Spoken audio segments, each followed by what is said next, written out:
In this very dynamic and interesting time, we thought it valuable to share not only a timely video, but also provide insightful and informative updates about the COVID vaccine distribution. Also, to business owners who have or intend to tap the federal PPP loan resources. In the description below, there will be a link to these insights. Please enjoy the video.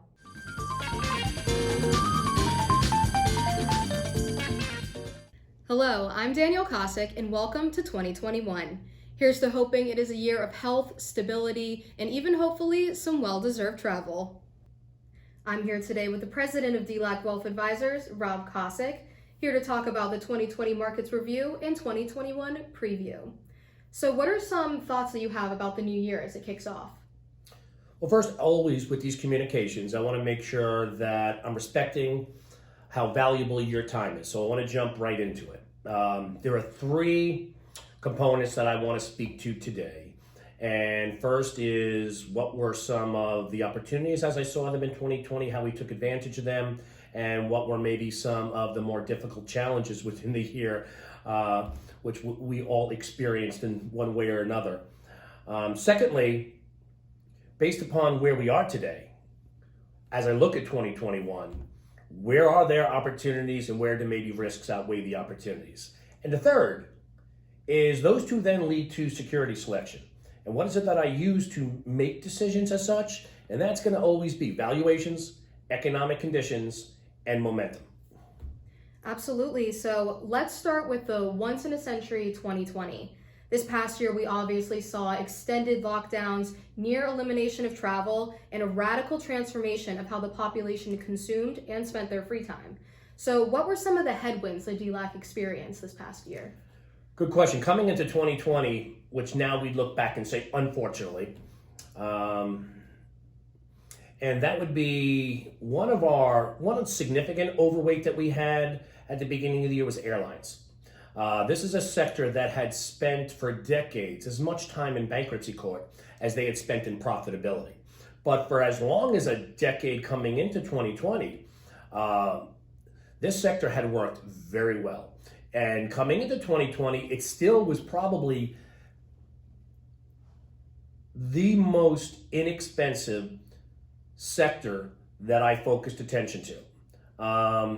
But we were exposed not just to airlines, but also airplane makers. So of course I'd have to sit here today and say it would have been nice had we exited earlier. Based upon the flow of information, the dynamics of the time earlier in the year, I certainly was a little slow from that aspect. And then on the other hand, what were some successes that DLAC saw? We saw successes predominantly in two areas, and I'm going to call them old school and new school. And the old school is what I'll call traditional tech. And then when you say new school, can you tell us a little bit more about that? Many of us may remember in the newsletter that we released maybe about 3 or 4 months ago, I talked a little bit about the transformation that was taking places within sectors. It's not just traditional sector and style rotation that I participate in, but I need to be aware of transformations. And for a good example of a transformation would be how the energy sector became uninvestable in 2015, in my opinion, from a standpoint of supply and demand, okay? From a supply standpoint, with fracking and just a massive glut of product that was put online, that's gonna have a major impact on cost. And of course, from a demand standpoint, we're seeing that transformation. So that's where I'm focused last year, is that transformation of the energy sector. And what is that going to look like in the future, and how can we take advantage of it? Now, I've heard you say more than once that this feels too much like 1999, but at the same time, I've seen you excited about some opportunities that have presented themselves, such as those that you just mentioned. Tell us more about how you work through what sounds like a bit of a conflict. One needs to never forget what brought you where you are, and that's the blocking and tackling. And from a blocking and tackling perspective, what brought me to where I am today is understanding both at a standalone and integrated level the importance of valuations, economic conditions, and momentum. So valuations, I guess this is where you start to speak about 1999. Valuations and economic conditions both have me concerned, as I believe strongly in living within your means and saving for that rainy day. The two charts I'm showing right now demonstrate what I always understand and accept, and over the long term, valuations are the one metric that matter the most. The key phrase is long term. I may say it feels like 1999, but from where we are on a momentum perspective, it could be 1997 or 1998. Who knows? No one knows. On a relationship of price to earnings, we are clearly near all-time highs. On a price to sales, we're at least a 30-year high, which includes 1999 and 2000. Economic conditions are a tale of two cities. I believe that 2021 will see a very robust economy. Why? Because 95% vaccine efficacy, that's a game changer. And the headwind? What the market perceives as a positive, and that's why I believe it's a negative, is if there is a problem, demand the government throw money at it.